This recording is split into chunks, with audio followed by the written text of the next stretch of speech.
243페이지 한번. 저번 시간에 좀 봤죠? 도시활법. 다시 앞에 좀 보면서 좀 전체적으로 봤죠? 도시활법. 안 봤습니까? 봤죠? 저도 일주일 만에 여러분들 뵈면 좀 서먹서먹한데 여러분들 더 그러신 것 같아요. 뭐 대답도 안 하시고 그동안 주말에 무슨 화난 일이 있으셨는지. 243페이지부터 보면서 새로운 내용 좀 더 볼 게 있습니다. 그래서 좀 새로운 것들은 좀 자세히 하고 전에 했던 거는 좀 간단하게 정리하겠습니다. 도시개발법 보는데요. 도시개발 사업을 이제 양산이 있고 여기가 도시적이라고 치죠. 도시적에 기존에 시가지가 있습니다. 여기 개발이 다 끝나고 나면 새롭게 이제 도시적의 변두리 지역을 개발하거나 아니면 도시 외의 지역도 개발할 수가 있습니다. 근데 도시 외의 지역을 개발할 때는 규모가 얼마 이상? 30만 제곱미터 이상으로 해야 됩니다.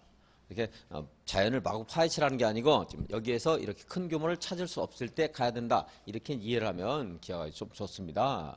30만 이상으로 해야 되고 도시적 안에서는 주거지역이나 상업지역은 1만 제곱미터 이상, 공업지역은 좀 작게 그런데 3만 제곱미터 이상 해야 됩니다. 공업지역은. 이런 규모로 도시개발구역을 정해서 사업을 합니다. 이렇게 도시개발구역에서 사업을 해야 되고 그래서 도시개발구역 하는 게 이제 있어야 됩니다. 근데 이 도시개발구역을 정하는 것도 즉흥적으로 하는 게 아니고 미리 도시개발 계획이 있어야 됩니다. 개발 계획을 수립해서 이 개발 계획에서 위치, 면적 하는 것들 여기서 앞으로 무슨 사업을 할 것인가 산업단지를 만들 것인지 주택단지를 만들 것인지 개발계획에 다 있습니다. 개발계획. 그리고 개발계획에 의해서 도시개발구역을 정한다. 순서가 이렇게 되는 거죠. 도시개발계획에는 그래서 사업을 누가 할지 사업 시행자에 관한 사항이나 그리고 사업 시행 방식에 관한 사항 하는 것들도 도시개발계획이 담겨져 있습니다. 사업 시행자는요 국가나 지자체가 사업을 할 수도 있고 국가 대신에 공공기관, 정부 출연기관, 지자체 대신에 지방공사 하는 자들이 사업시행자가 될 수 있고 공공사업시행자 위에 민간사업시행자도 있을 수 있죠. 누가 합니까? 토지 소유자. 토지 소유자가 만든 뭐가 있어요? 조합이 사업을 할 수도 있습니다. 그리고 이거 말고도 뭐 지방 이전 법인이라든가 부동산 개발업자라든가 하는 사업시행자, 공공사업시행자와 민간사업시행자가 있을 수가 있습니다. 그리고 시행 방식은 수용, 그 지역의 토지를 다 사업시행자가 수용해서 사업을 진행하는 수용 방식과 공익성이 클 때겠죠. 토지의 그런 개별적인 가치를 높이는 환지 방식 하는 것이 있을 수가 있습니다. 이걸 보면 섞어 쓰는 혼용 방식도 있을 수가 있고요. 저기다. 환지 방식과 수용 방식, 혼용 방식. 이러한 도시개발 계획을 수립을 하고 그리고 나서 도시개발 구역을 정해야 됩니다. 도시개발 구역은 지정하는 사람이 시, 도, 지사, 대도시장이 도시개발 구역을 정할 수 있고 국가가 사업을 할 때 등은 국장이 도시개발 구역을 정합니다. 국가가 사업을 할 때 그리고 이게 이제 지정권자고요. 지정. 그리고 요청도 할 수 있는데요. 요청은 여기에 해당되지 않는 지자체나 국가기관, 행정처입니다. 그래서 중앙행정기관의 장은 국장에게 요청할 수 있어요. 중장은 국장에게 요청할 수 있고 그리고 그럼 거꾸로는 역으로 하면 이 중장이 국장에게 요청할 수 있다. 거꾸로 하면 국장은 중장 요청에 의하면 도시개발구역을 지정할 수 있다. 또 이렇게 읽을 수 있죠. 또 여기에 없는 시장, 군수, 구청장이라는 그러한 그 자치단체장도 도시개발구역 지정을 여기는 가면 안 되겠죠. 이렇게 해야 되겠죠. 여기에 있는 시장 할 때 제가 줄였지만 여러분들 그건 여기에 무슨 말이 있는가는 이제 짐작할 수 있어야 됩니다. 이게 대도시장을 제외한 시장이 되겠죠. 대도시장은 자기가 지정할 수 있기 때문에 김해시장은 여기 안 들어갑니다. 여기 들어가 있죠. 김해시장은 양산시장은 여기 들어가 있죠. 이게 자기가 지정 못하고 도의사에게 지정을 이제 요청해야 됩니다. 도시개발구역 지정을 제한할 수도 있습니다. 제한은요, 뭐 이렇게 이 사람들한테 제한하는 거예요, 이제. 그리고 뭐 국장에게 직접 제한하는 경우도 있고, 그런데 제한은 여기 사업을 시행하려는 자가 도시개발구역 지정을 제한할 수 있는데 사업을 시행하려는 자 중에서도 1, 2의 권한을 가진 자들은 제한할 수 없겠습니다. 1이나 2에 해당되는 자들, 국가나 지자체에 해당되는 자들, 국가나 누구요? 지자체. 여기는 자기들이 도시개발구역 필요할 때는 도시개발구역을 직접 지정하거나 아니면 도시개발구역 지정을 요청할 수 있기 때문에 제한을 할 필요는 없습니다. 제한권 없다. 또 하나 도시개발구역 지정을 제한할 수 없는 자가 있는데 조합이에요. 조합. 여기. 도시개발조합은 토지 소유자가 변해서 된 겁니다. 따라서 도시개발조합이 도시개발구역 지정권을 받을 필요가 없어요. 필요하면 얘네들이 하면 되네. 여기. 그렇죠? 소유자가 하면 되겠죠? 소유자에게 줬는데 조합에게 도시개발구역 지정 제한권을 줄 필요가 없습니다. 그래서 이 제한은 이렇게 하고 이자들이 이렇게 요청을 한다 이런 구조가 있는데 너무 복잡하기 때문에 이 제한만 일단 잘 알아두시면은 이게 나오더라도 뭐 그렇게 틀릴 일은 없습니다. 얘는 뭐 그렇게 중요한 부분이 아니기 때문에 너무 어려워요. 그래서 간단하게 자 지정과 요청과 제한이 있다. 제한은 누가요? 국가나 지자체 조합을 제외한 도시개발 사업을 시행하려는 자. 요청은 이제 일단은 생략하겠습니다. 그리고 도시개발구역 지정은 시도지사나 대도시장 그리고 국장이 합니다. 시도 또는 대도시에 걸쳐서 도시개발구역을 지정할 필요가 있다. 김해와 양산에 걸쳐 도시개발구역을 지정할 필요가 있다. 이러면 김해시장과 경상남도 도지사가 협의합니다. 협의. 여기는 김해시장도 도지사하고 똑같다고 취급돼요. 그래서 김해시장과 경남도지사. 또 김해와 부산을 결합해서 도시개발구역을 정하고 싶다. 그러면 부산시장과 김해시장이 협의를 해서 도시개발구역 지정할 자를 정하게 됩니다. 그리고 만약에 양산과 이제 부산에 걸쳐 있으면 경남도지사와 또 부산시장 이렇게 되죠. 여기 이제 양산시장은 여기 들어갈 수가 없고요. 그리고 협의가 안 되면 그거 말씀드리려는 거예요. 협의가 안 되면 국장이 도시개발구역을 지정할 수 있다. 그러니까 국장은 할 수 있는 게 국가가 사업을 할 때 또는 얘네들이 협의가 안 되면 국장이 할 수 있고요. 그러니까 국가가 사업을 한다, 중장이 요청한다, 그리고 공공기관 중에 여기 공공기관, 정부 출연기관은 보통 국가가 하는 일들을 대행하는 기관입니다. 공공기관이죠. 그래서 얘네들이 공공기관이나 정부 출연기관의 장이 30만 이상으로 규모로서 국가계획과 밀접한 도시개발구역 지정을 제한할 때는 여기다 제한할 수 있어요. 여기다. 제한은 원래 여기다가 시장, 군수, 구청장, 제주도에서는 제주도지사에게 하는 건데 그런데 국가계획과 밀접한 관련이 있는 도시개발구역 지정 제한은 누구한테요? 국장에게 할 수 있습니다. 자, 거꾸로 말하면 국장은 국가계획 관련된 도시개발구역 지정을 공공기관의 장이 요청할 때는 제한할 때는 국장이 도시개발구역을 정할 수 있다. 그러니까 국장은 그리고 또 천재지변이 발생했을 때. 천재지변이 발생해서 긴급하게 사업을 할 필요가 있을 때는 지자체의 경우는 예산 문제도 있고요. 여러 가지 문제가 있기 때문에 신속하게 개발을 하는 것이 좀 국가보다는 더딜 수가 있습니다. 그래서 천재지변이 발생해서 긴급하게 이주 단지를 조성해야 되겠다. 이럴 때는 국장이 도시개발구역을 지정할 수도 있어요. 이제. 그럼 좀 더 빨리 밀어붙일 수가 있겠죠. 그래서 국장이 도시개발구역을 지정하는 거 말씀드렸고, 자, 이렇게 해서 도시개발구역이 이제 지정이 됐습니다. 여기, 자, 여기 어디요? 도시적 외의지역이죠. 도시 외의지역에 도시개발구역이 이렇게 지정이 되면 이것은 앞으로 시가지를 만들겠다는 것이기 때문에 당연히 도시지역으로 도시개발구역 지정하면 이게 지정해서 고시해주겠죠. 지정했다고. 그럼 이러한 고시가 있으면 도시적으로 결정되어서 고시된 것으로 본다. 도시개발구역으로 지정되어 고시가 되면 도시지역으로 지정되어 결정되어 고시된 것으로 봅니다. 결정 고시. 그리고 그것은 자동적으로 지구단위 계획구역이 된 것으로 봐요. 지구단위 계획구역 결정된 것으로 본다. 규모는 아까 어디 썼는데 어디 갔죠? 공업지역은 3만, 도시적 외의지역은 30만. 이러한 규모로 도시개발구역 지정을 해야 됩니다. 도시개발구역 지정을 이렇게 해야 되는데 여기에요. 취락지구는 이러한 제한을 받지 않습니다. 무슨 지구요? 취락지구. 취락지구는 도시적으로 되지도 않고요. 그리고 이러한 규모 제한도 받지 않습니다. 예, 그러니까 저번 시간에 좀 자세히 설명드렸습니다. 녹관농자에 있는 취락지구는 두 가지가 있다고 했죠. 자연취락지구와 집단취락지구. 자, 이걸 가지고 보겠습니다. 자연취락지구는 녹지지역, 관리지역, 농림지역, 자연환경 보전지역에 있는 취락을 정비하는 것인데 여기 있는 취락을 정비하는 거지 도시개발 사업은요. 이건 시가화, 일정한 단지나 시가지를 만드는 것이 본래 목적입니다. 그런데 여기는 시가지를 만드는 게 아닙니다. 도시를 만들려는 게 아니고 이 지역에 있는 취락을 정비하는 겁니다. 그래서 여기에 또 주거 환경이 너무 열악하기 때문에 그대 건폐율도 좀 올려주고 또 필지가 삐뚤삐뚤하기 때문에 반듯하게 정리정돈하기 위해서 한 것이지 도시를 만들려는 게 아닙니다. 그래서 뭐 여기 녹지지역은 도시니까 빼더라도 관농자 지역에 관농자에 있는 취락지구에 도시개발구역을 지정하면 그건 도시적으로 의지하지 않는다는 거. 지구단위 계획구역으로 지정된 건 또 아니라는 건 아셔야 되겠고. 또 면적도 역시 따라서 30만 제곱미터 이상일 필요가 없습니다. 그 동네만 정비하면 끝이에요. 그렇기 때문에 30만 이상일 필요가 없다 하는 것도 있고요. 또 하나가 더 있는데 도시개발구역은요. 여기 주거지역, 상업지역, 공업지역, 녹지지역에 지정할 수 있습니다. 근데 녹지지역은 세 가지가 있죠. 자연녹지, 생산녹지, 보존녹지 지역이 있습니다.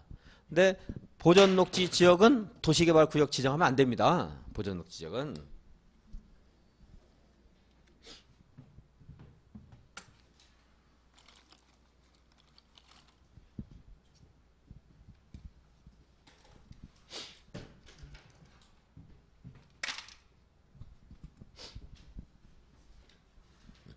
그래 자연녹지와 생산녹지 지정할 수 있고 도시적 외의 지역이 지정할 수 있죠. 주상공 지역은요. 이건 기본계획과 관리계획으로 시가지를 만들려고 지정한 곳입니다. 그렇죠. 녹지지역이나 도시적 외의 지역은 시가지를 본래 만들려는 목적이 아니었습니다. 개발 안 하려고 했던 거죠.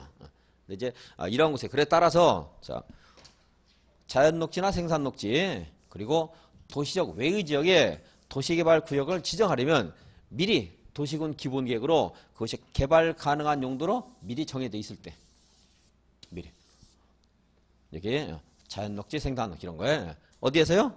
도시군 기본계획 양산시 도시기본계획에서 도시적 밖의 지역이라든가 녹지지역을 이곳이 나중에 양산이 시가지가 포화 상태가 되면 이곳을 10년 후쯤에는 개발 가능하다 이렇게 정하고 있을 때 미리 도시군 기본계획에서 그럴 때만 개발할 수 있습니다. 어디에서요? 녹지지역과 녹지지역 그러면 얘는 개발 아예 못하는 거니까 그래서 말이 좀 어렵지만 이렇게 말하면 편한데 주상공 외의지역 그럼 편한데 그러면 얘가 보존녹지가 들어가 버려요. 그래서 이걸 안 들어갔기 때문에 이렇게 말하는 거예요. 자연녹지나 생산녹지 그리고 도시적 외의지역에서 도시개발구역을 정할 때는 어떻게 기본계획에서 미리 개발 가능한 용도로 정하고 있을 때 보존녹지는 나중에 빼버리고요. 자, 주상공에서는 개발해도 돼요. 본래. 그렇죠. 관리계획으로 이렇게 다 하도록 했어요. 관리계획은 또 기본계획에 명령을 받은 거고요. 따라서 주상공으로 정했다는 것 자체가 기본계획으로 개발하도록 한 거예요. 예를 들어. 근데 여기는 녹지지역이나 도시적 외교지역은 개발을 하지 않도록 한 것인데 개발하려면 그래도 거기도 기본계획이 다 담겨져 있어요. 반영돼서. 이렇게 기본계획 정하고 있는 것인데 근데 우리나라에서 도시군 기본계획이 없는 도시 있습니까? 없습니까? 도시군 기본계획 없는 도시. 잘 생각하면 있을지도 모르겠어요. 수도권이 아니고 광역시와 경계를 같이 해야 돼요? 같이 안 해야 돼요? 같이 안 하고 인구가 얼마 안 될 때. 그럴 때는 기본계획 수립 안 할 수도 있다고 했죠. 기본계획 없는 도시도 있잖아 지금. 지금 노란색으로 이렇게 기본계획으로 정해놨으면 거기에 도시개발 사업을 할 수 있는데 기본계획이 없는 도시는 어떨 것이냐. 그리고 광역계획이 있는 도시에서도 기본계획을 안 할 수도 있는데 광역도 없고 기본계획도 없는 도시 있을 수가 있습니다. 그럼 여기 이 주상공에서만 개발 사업을 해야 되느냐. 그러한 도시에서도 주상공이 포화 상태에 이르려면 다른 곳을 개발할 여지가 없는 건 아니거든요. 그럴 때는 여기 두 군데에서만 할 수 있어요. 어딘가 여러분들 이제 공부를 제가 자꾸 이렇게 생각하십시오, 이해하십시오 말씀드렸기 때문에 하나쯤은 찾아낼 수 있을지 모르겠습니다. 절반 분 정도 아실지 모르겠어요. 자, 여기서 어디에서 개발할 수 있겠어요? 기본계획이 많이 없는 도시라고 한다면 어디를 도시개발구역으로 정해야 돼요? 자연녹지, 생산녹지, 관리지역, 농림지역, 자연환경 보전지역 중에 어디서 할 수 있겠어요? 자연녹지, 자연녹지. 또 여기 도시역 밖에서 한다면 어디서? 도시역 밖에서 한다면 관농자 지역 중에 후보가 어디예요?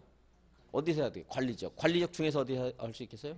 계획관리죠. 그런 거 찾을 수 있죠. 이제. 그래서 한 번만 이렇게 추론해서 뽑아내면 안 해도 되는 거죠. 이제. 자, 기본계획. 지금 이해 못한 분은 첫날 강의 같은 것들이 아직도 이제 정리 안 된 분, 아직 멀었습니다. 지금 다 알 수 없죠. 그런 분들은 다음 시간에 또 이해를 하시고, 그 다음에 이해하시고, 그러면 안 해도 돼요. 자.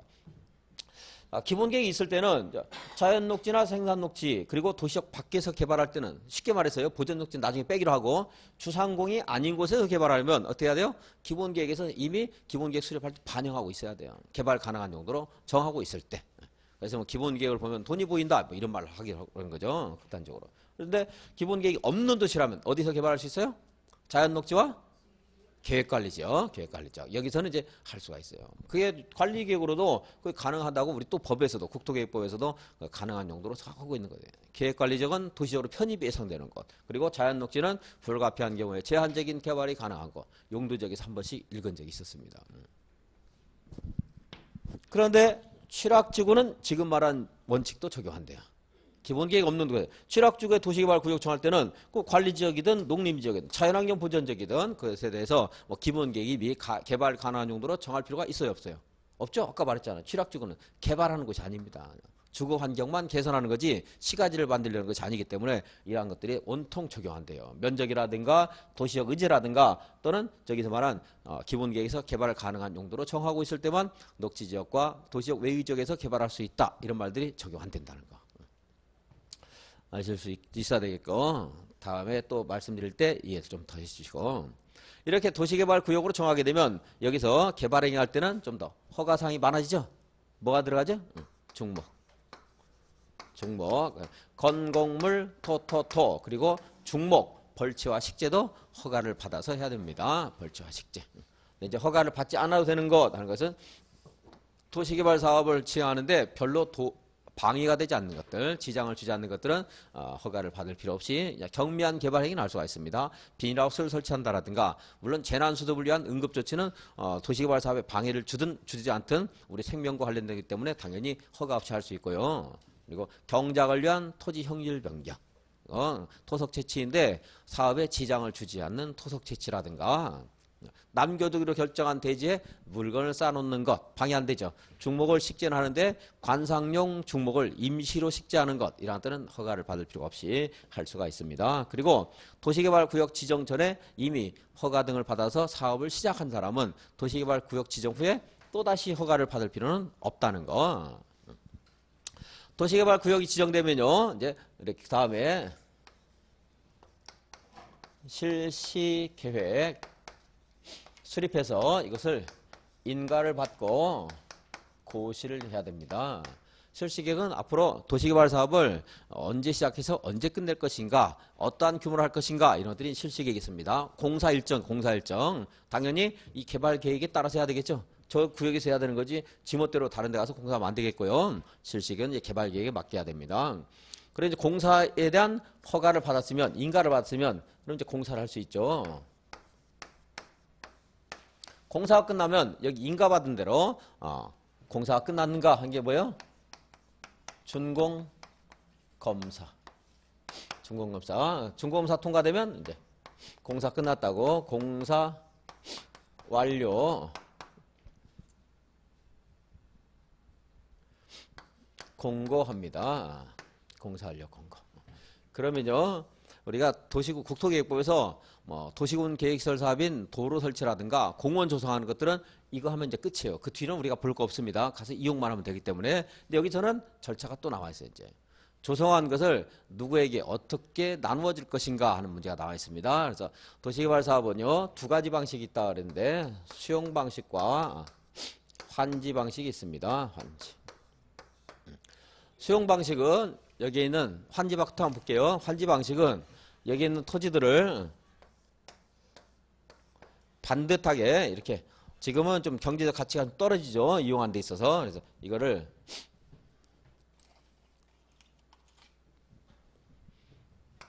반듯하게 정리정돈해서 서로 나누어 가지는 것. 환지죠. 환지 방식. 여기에 환지 방식. 그런데 이렇게 하게 되면 여기에는 개별적인 토지의 가치는 증진될지 모르겠지만 커다란 주택단지라든가 산업단지, 시청 이전 부지 같은 거 만드는 것은 어렵습니다. 그래서 여기를 수용해서 커다란 대규모로 이렇게 단지를 조성할 때 무슨 방식? 환지 방식 합니다. 이거 수용 방식을 합니다. 환지는 이제 서로 토지를 나눠 갖는 거고요. 그래서 이런 2가지 방식이 이제 있을 수가 있다. 수용 방식, 환지 방식. 그럼 이것 때 저 계획대로 이루어진 방법에 따라 공사가 끝나면 공사를 본래 계획했던 대로 토지 소유자, 그러니까 그 토지를 원하는 자들에게 이제 공급을 하게 됩니다. 팔아먹는 거예요. 분양한다고 생각하시면 되고. 그리고 환지 방식에서는 이렇게 공사가 다 끝나고 나면 그래서 약속한 대로 땅을 서로 나눠 갖는 것을 환지 처분한다 그러죠. 환지 처분하게 되죠. 환지 처분. 그래서 이렇게 있던 토지를 수용 방식에서는 커다란 덩어리로 나누고, 환지 방식에서는 너무 작게 그랬네.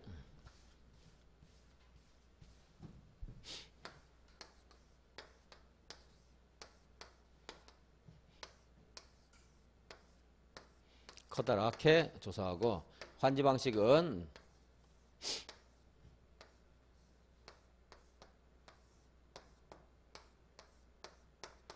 반듯하게 좀 경제적 가치를 증진시켜서 서로 나눠 갖는 것이 환지 방식. 그래서 여기에 있는 갑이 이 토지 소유자라고 하겠습니다. 이 사람에게 이렇게 너는 이 땅을 대신 가져라 하게 되면 여기를 종전토지, 뭐라고요? 종전토지, 갑이 가지고 있었던 종전토지. 그 대신에 여기에 새로운 땅을 주죠. 새로 받게 되는 이 토지를 환지, 환지. 그 환지는 두 가지가 있어요. 새로 받는 땅, 이것을 환지 이러기도 하고, 토지를 서로 교환하는 행위, 이것을 환지 이렇게 말하기도 합니다. 새로 받는 이 토지를 뭐라? 이거는 환지.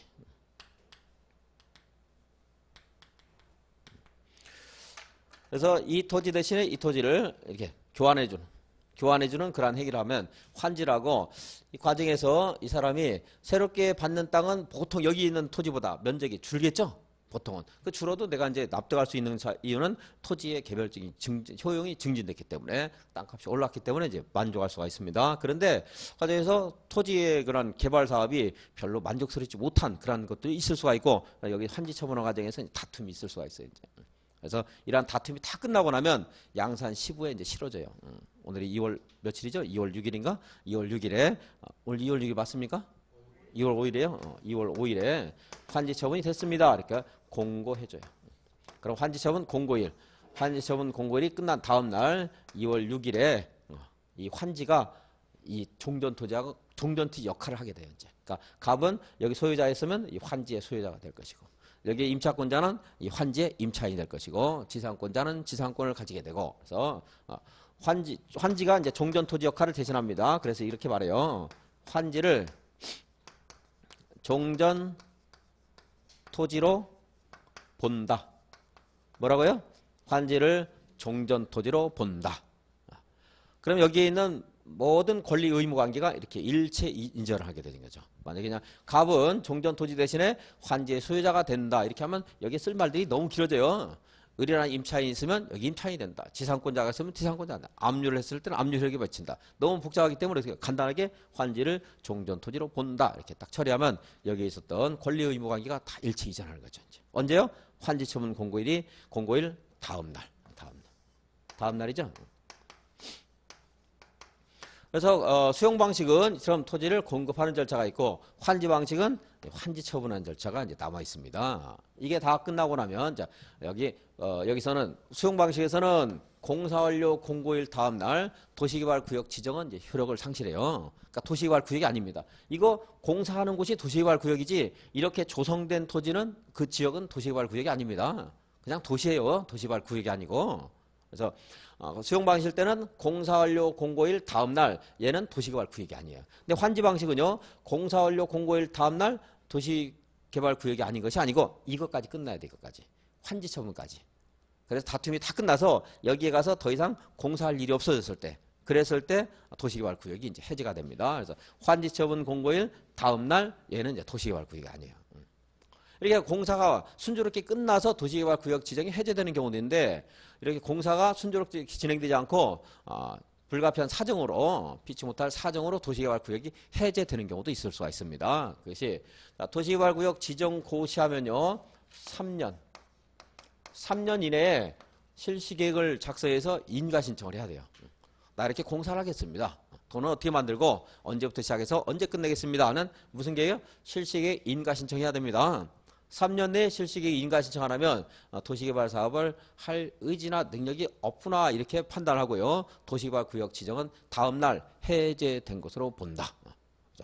여기는 지방이전법인이 요건을 갖춰서 도시개발 사업, 서울의 과밀억제권역에서 공장하던 사람이 양산에 여기 공장하겠다고 도시개발구역 지정을 이제 요청을 했어요.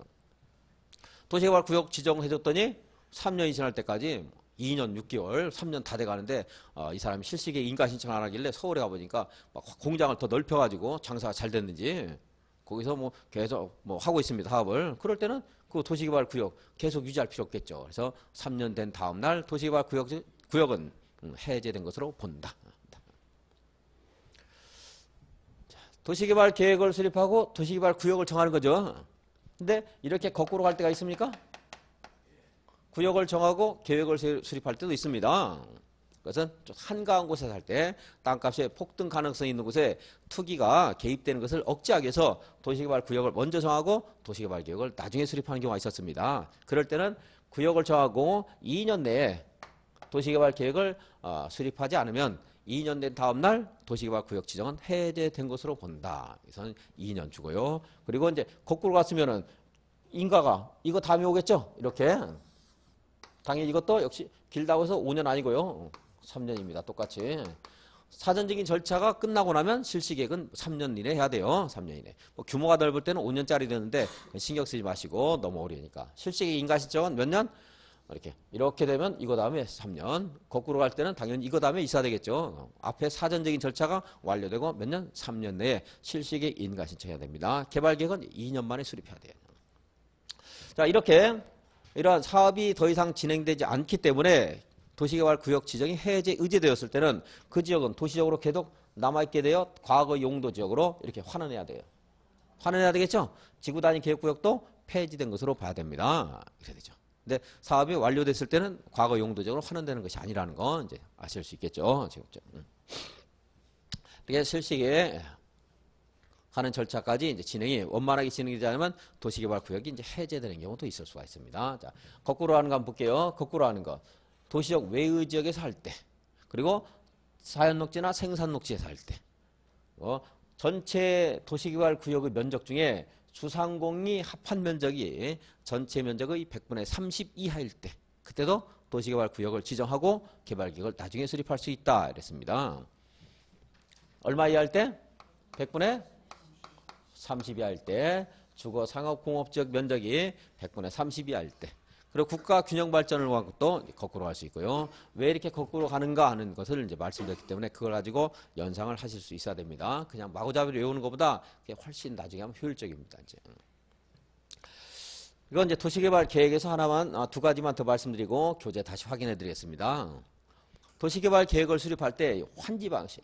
수용 방식은 대규모 단지를 조성하기 위한 공익적인 목적으로 하는 거고, 환지 방식은 여기 있는 토지 소유자들의 이익을 향상시키기 위한 거예요. 그래서 이 사람들에게 그 사업을 할지 말지를 물어봐야 돼요. 이거는 수용은 국가 또는 자치단체의 어떤 공익을 위한 것이기 때문에 할지 말지 물어보지 않고 강제적으로 할 수 있습니다. 그런데 환지 방식의 도시개발 사업을 할 때는 여기는 토지 소유자들이 원할 때 해야 되겠죠. 원할 때. 그래서 여기에 환지 방식이 적용되는 토지 면적의 3분의 2. 면적 얼마요? 3분의 2 이상의 토지 소유자의 동의와 전체 토지 소유자 총수의 2분의 1 이상의 동의가 필요합니다. 말을 굉장히 어렵게 해놨는데 법에서 이렇게 하면 좀 더 쉬울 것 같아요. 여기 있는 토지 소유자 총수 2분의 1 이상의 동의를 받고 그 동의를 한 사람이 가지고 있는 소유한 토지 면적이 전체의 3분의 2 이상이 되면 된다. 이렇게 하면 좀 쉬울 것 같고 이해하기가 쉬운데 말을 어렵게 해놨습니다. 전체 토지 면적의 3분의 2 이상과 2 이상의 토지 소유자와 전체 토지 소유자 2분의 1 이상의 동의를 받아야 한다. 숫자는 아직 못 외우더라도 저하고 하면서 뭐 계속 앞으로 뭐 수십 번은 제가 한 100번 정도는 말씀드려 갖고 시험 볼 때까지 여러분들도 이제 공부하면서 한번 외워보도록 하고 외워질 수 있을 겁니다. 저 환지 방식. 그런데 만약에 국가나 지자체가 사업 시행자 할 때는 이 동의를 받을 필요가 없어요. 국가나 지자체가 사업 시행자 할 때 나중에요. 뭐 한 모의고사 지문 정도에서 하나 제가 낼 건데 9월 10월쯤에 가서 여기에 이제 도시개발 사업을 하게 되면 이렇게 사업이 끝나면 토지의 가치가, 전체적인 가치가 올라가야 되겠죠? 근데 잘못해서 경비는 많이 지출하고 가치는 별로 안 올라가면 손해볼 수도 있습니다. 그래서 손해를 보게 되면 국가나 지자체가 사업 시행할 때는 토지 소유자에게 그 감가, 부족한 부분을 보상까지 해줘요, 나중에. 그래서 국가나 지자체가 환지 방식의 도시개발 사업한다면 공익적인 성격도 강할 것이고 토지 소유자에게 손해갈 일이 거의 없습니다. 그래서 동의를 받을 필요가 없다. 누가 할 때요? 국가나 지자체가 할 때. 사업 시행할 때 동의를 받을 필요가 없습니다. 만약에 혼용 방식일 때도 혼용 방식에서 환지가 적용되는 부분에 이 동의를 받아야 됩니다. 섞여 있는 경우 있을 수 있다고 했죠? 받아야 돼요. 환지 방식의 도시개발 사업이었고요. 자, 도시개발 계획에는 뭐 인구 수용 계획이라든가 교통 계획, 환경 계획 하는 기반시설 설치 계획 같은 것들이 쭉 있어야 돼요. 여기에 무슨 기반시설을 설치할 것인가 이런 것들도 개발 계획에 다 있어야 됩니다. 그리고 나서 구역을 정해야 돼요. 계획적으로. 근데 도시개발구역 밖에 만약에 기반시설을 설치한다. 어디다 설치해요? 도시개발구역 밖에 기반시설을 설치할 때. 이 기반시설 설치 비용은 도시개발구역을 정한 후에 나중에 포함시킬 수 있어요.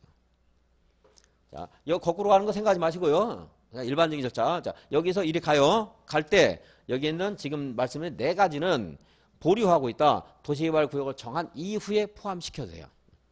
그래서요, 도시개발구역이 명확하게 확정이 되었을 때 이것을 포함시키는 것이 보다 더 합리적인 경우도 있을 수가 있어요.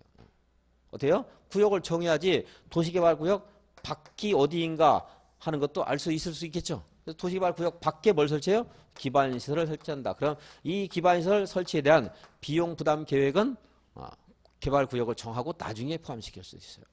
그리고 자, 수용을 합니다. 수용하려면 여기 있는 토지, 건축물, 정착물, 땅값 주고 또는 건축물 대금을 주고서 수용을 해야 되겠죠. 보상 대상이 되는 세부 목록이 있어요. 세부 무슨 목록? 세부 목록. 그래서 토지라든가 건축물 그리고 뭐 지상권, 임차권, 어업권, 광업권 이런 세부 목록 이것도 이제 작성을 해줘야 되는데 개발 계획이 있어야 됩니다. 그런데 도시개발구역이 명확하게 확정된 이후에 그것들이 막 1000가지가 있다면 1000가지가 확정될 수 있겠죠. 구역 지정 확정 전에도 뭐 900가지 정도는 확정하겠지만 뭐 경계에 있다라든가 이런 아주 애매한 것들이 있을 수 있죠. 아직 확정 안 되겠다. 도시개발구역이 정해진 다음에 포함시킬 수 있어요. 뭐요? 세부 목록, 세부 목록. 또 여기 있는 세입자들의 주거대책은 그리고 우리 공법에서 세입자 주거대책 하는 말 나오면 다 맞아요. 공법은 국가이익, 공공복리 하는 것들이 목적이기도 하고 현대국가에서는 현대국가 사회국가, 복지국가잖아요. 그러니까 사회경제 약자에 대한 배려는 당연히 있어야 돼요. 공법의 목적이에요. 근데 세입자에 대한 주거대책 없이 사업을 하는 것은 뭐 있을 수가 없습니다. 현대국가에서. 그래서 세입자의 주거대책, 생활안정대책도 도시개발 계획이 있어야 되는데 이것도 이렇게 구역이 명확하게 확정된 이후에 나중에 포함시킬 수가 있어요. 또 순환개발 방식이라는 게 있는데요. 순환개발은 이거를 한꺼번에 다 밀어버리는 것이 아니고 구역이 넓을 때는요. 여기서 먼저 사업을 해요. 그러면서 여기 있는 거주자들 만약에 여기에 주공아파트가 있다면은 여기에다가 입주를 시켜요. 이렇게. 그래놓고 여기서 주택을 건설하게 되면 다시 이제 정착을 시키고 여기를 이제 또 사업하는 거예요. 이제 여기 있는 분들 입주시키고 정착시키고 이렇게 단계적으로 하는 건 이걸 뭐래요? 무슨 개발? 순환개발. 순차적으로 개발하는 거. 이건 뭐 분할 시행은 아니지만 뭐 분할 시행 우리가 공법에서 다 분할할 수 있다 이런 말씀 드렸죠. 분할은 아니지만 이렇게 단계적으로 하는 것도 충분히 생각할 수 있겠죠. 물론 분할 시행도 가능한데 이렇게 한 곳에서 순차적으로 개발하는 거 순환개발 방식. 이것도 역시 도시개발 구역을 정하고 나중에 포함시킬 수가 있습니다. 자, 이 네 가지 나중에 포함시키는 거. 오늘 뭐 두 가지를 새로운 말씀 드렸습니다. 동의라든가 나중에 포함시킬 수 있는 것 이렇게 하시겠죠. 자, 지금까지 본 것들 확인 한번 하겠습니다. 243페이지.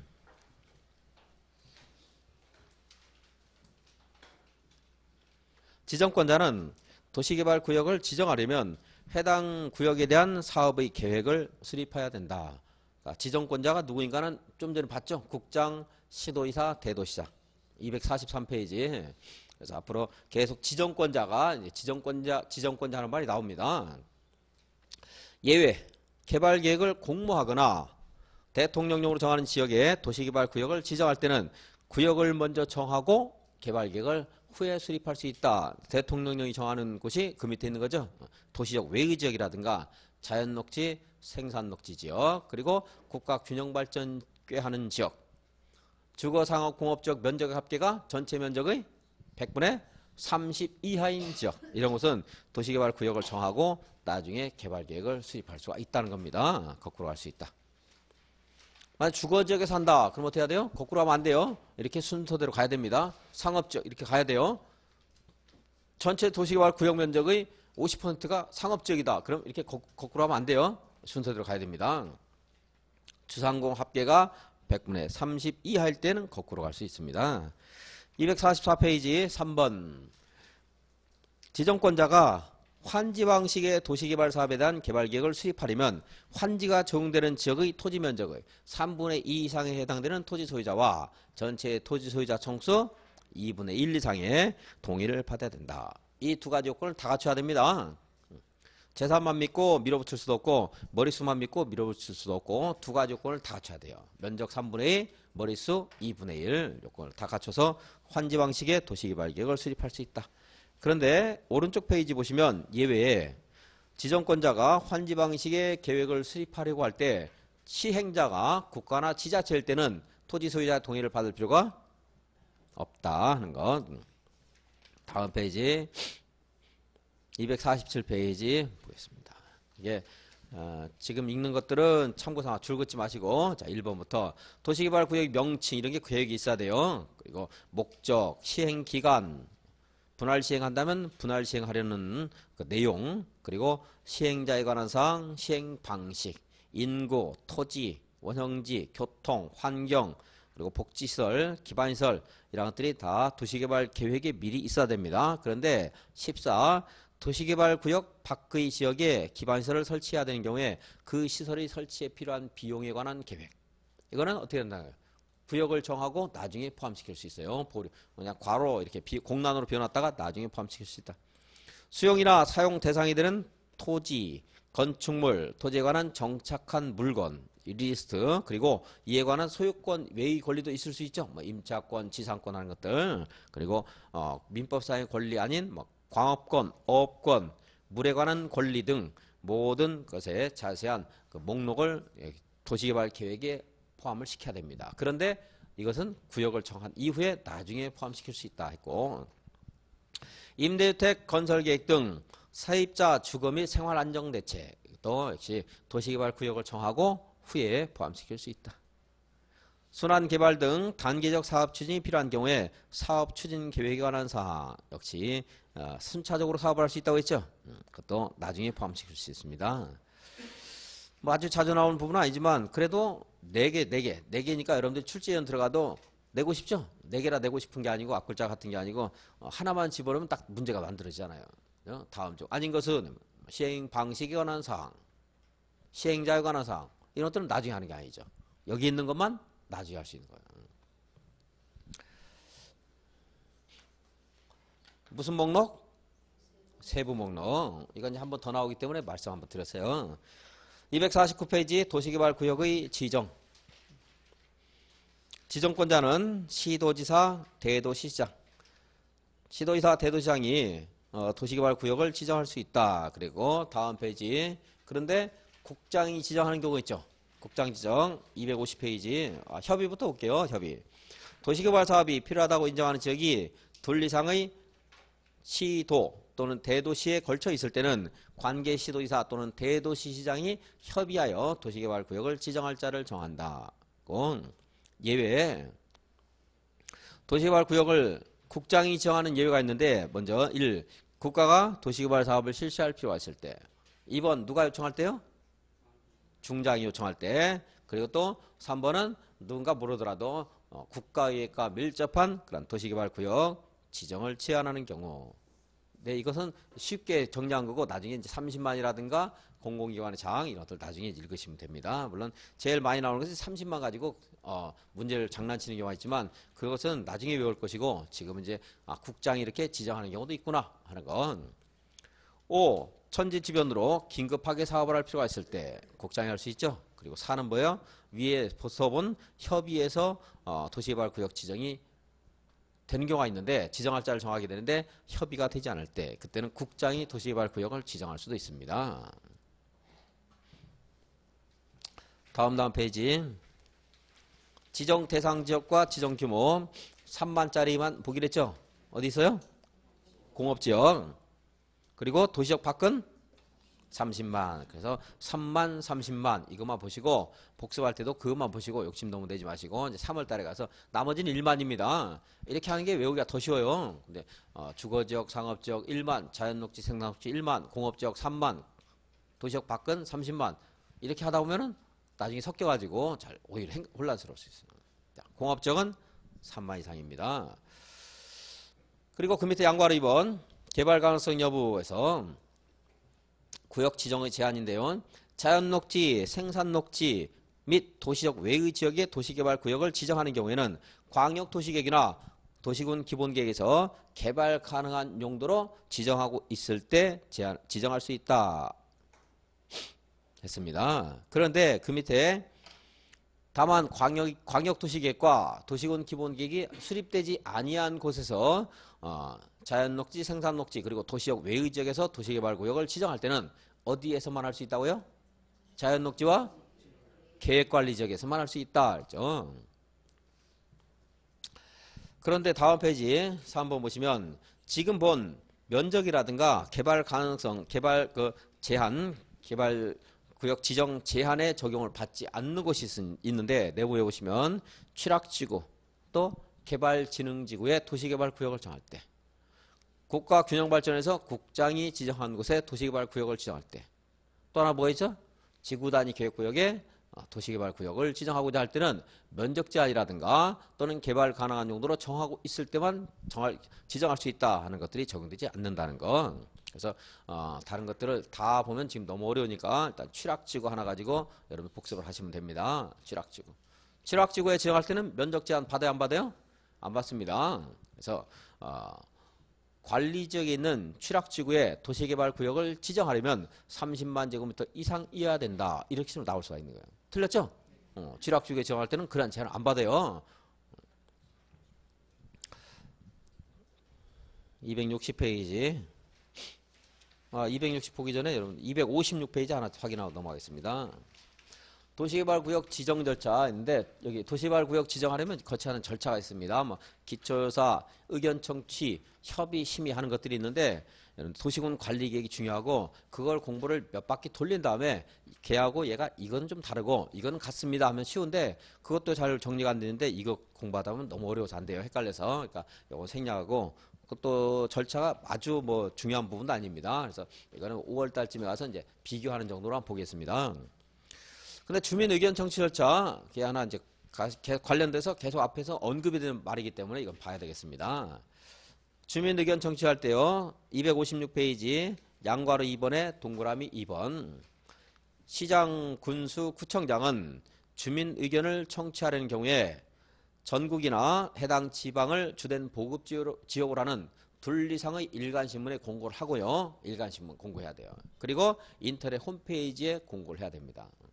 인터넷 홈페이지 공고는 뭐 쉽죠. 일간신문 공고는 좀 비용도 들어갑니다. 그래서 면적이 얼마 되지 않을 때는 일간신문 공고를 생략할 수가 있습니다.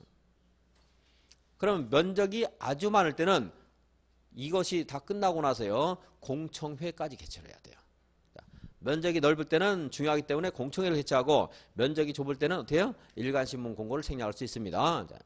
일간신문 공고는 14일 이상 해야 되고요. 그 기간 동안에 의리들은 의견을 제시할 수 있어요. 이제.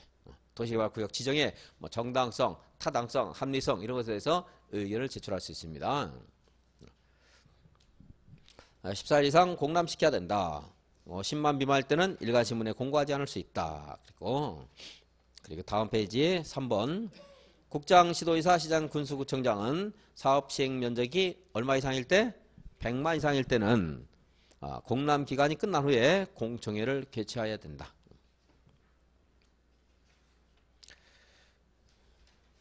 그리고 260페이지 도시개발구역을 지정하게 되면요. 266번 도시개발구역이 지정 고시가 되면 해당 구역은 국토계획법에 따른 무슨 지역으로 의제가 돼요? 도시적. 도시적으로 의제가 된다. 도시적과 지구단위 계획구로 결정되어 고시된 것으로 본다. 다만 도시적 외에 지정된 지구단위 계획구역 및 취락지구로 지정된 경우에는 그러하지 아니하다. 어디는 그렇지 않다고요? 취락지구만 잘 기억하시면 도시적 외에 지정된 지구단위 계획구역 하나 것은 따라 나오거나 얘만 따로 나올 리는 없어요. 이게 지금 법이 좀 정비가 좀 돼야 되는데 아직 정리가 좀 안 돼서 좀 오류가 있는 부분입니다. 그리고 이제 도시개발구역 지정하게 되면 다음의 행위를 특광별별 뭐니까 특광별 시장 군수에게 허가를 받아야 되는데 그것은 건축물의 건축, 공작물 설치, 토지 형질 변경, 토석 채취, 토지 분할, 물건 쌓기 그리고 중목 벌채와 식재 허가사항입니다. 허가 없이 할 수 있는 거 261페이지 맨 밑에 허가 없이 하는 것 응급조치 위급한 상황에 대처하는 건데 허가받을 수가 없겠죠. 그리고 농림수산물 생산에 직접 이용되는 국토교통부령이 정하고 있는 간이 공장을 설치하는 것 간이 공장 비닐하우스가 대표적인 것들입니다. 허가받을 필요가 없다.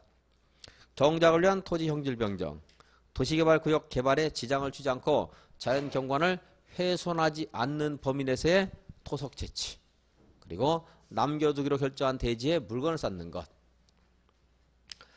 관상용 중목을 임시로 식재하는 것 이것은 이러한 것들은 도시개발 사업에 뭐 별로 지장을 주지 않습니다.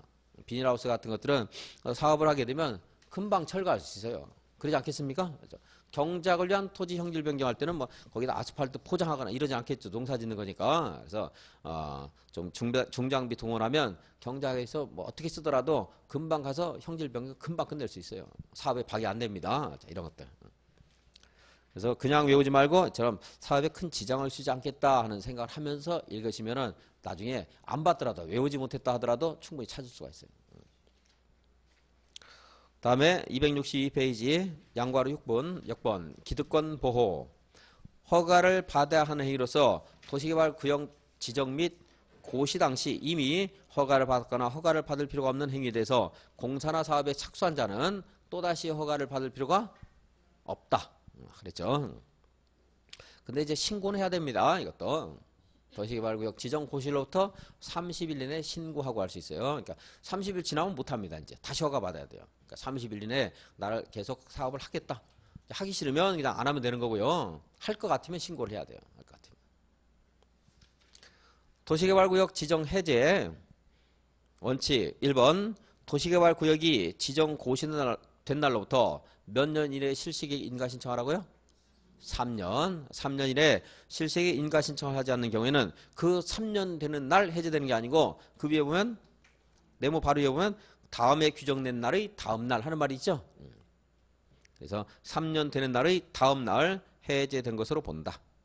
도시개발사업 공사 완료일 다음 날 해제된 것으로 본다. 근데 환지 방식일 때는요. 공사 완료가 아니고 환지 처분 공고일 다음 날 해제된 것으로 본다. 다음 페이지. 그런데 도시개발구역이 지정되고 나중에 계획이 수립되는 경우도 있을 수 있다고 했죠. 그러한 경우에는 1번 구역이 지정 고시된 날로부터 2년 되는 날까지 개발계획을 수립 고시하지 않는 경우에는 2년 되는 날의 다음 날 해제된 것으로 본다. 2번 개발계획을 수립 고시한 날로부터 3년 되는 날까지 실시기 인가 신청을 하지 않으면 그 3년 되는 날의 다음 날. 이건 똑같아요. 어차피 실시계획은 인가 신청은 몇 년? 3년. 양괄호 2번 도시개발구역 지정이 해제 의제된 경우에는 도시개발구역에 대한 도시적 및 도시적으로 의제했던 용도지역 및 지구단위 계획구역은 해당 구역 지정 이전의 용도지역과 지구단위 계획구역이 용도지역으로 환원되거나 지구단위 계획구역은 폐지된 것으로 본다. 그런데 사업이 완료된 후에 도시개발구역 지정이 해제 의제된 경우에는 과거 용도적으로 환원되거나 지구단위 계획구역이 폐지된 것으로 보지 않는다. 그래서 도시개발구역 지정까지 받고 사업 시행자에 관한 사항 10분 쉬었다 266페이지 한번 보겠습니다. 칠판은 놔두겠습니다.